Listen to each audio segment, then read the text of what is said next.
இல்லை நேற்றைய விசாரணையில் அவங்க பொதுவாக வந்து கட்சி அவங்களுடைய நேற்று விசாரணைக்கு ஆஜரானவருடைய வந்து அவருடைய குடும்ப பின்னணி அதை பற்றி தான் பொதுவாக விசாரிச்சிருக்காங்க. மற்றபடி வந்து வெளியில் பரப்பப்படும் செய்திகள் படி பண பரிமாற்றம் மற்ற அந்த மாதிரி எந்த விதமான விசாரணையும் நடக்கலை. இன்னொன்று அவங்களுடைய அதிகாரப்பூர்வமாக எந்த விதமான அந்த மாதிரி எந்த விதமான அறிவிப்புமே கிடையாது. ஆகவே இவர்கள் பரப்பும் செய்திகள் அனைத்துமே பொய். நேற்றைய விசாரணை அதே மையமாக தான் இருந்தது.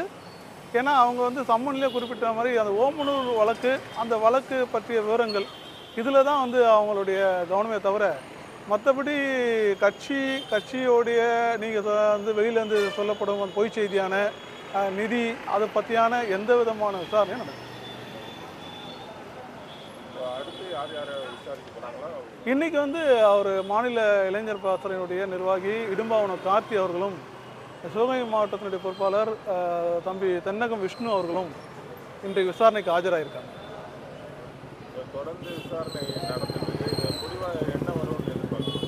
முடிவாக நாங்கள் வந்து ரொம்ப நியாயஸ்தர்கள், எங்கள் பக்கம் எதுவுமே இல்லை. எங்களை வந்து இது அரசியல் காழ்ப்புணர்ச்சி காரணமாக இந்த மாதிரியான விசாரணைகள் அலைகழிப்புகள் நடைபெறுதுன்றதான் வந்து நிரூபிக்கப்படும்.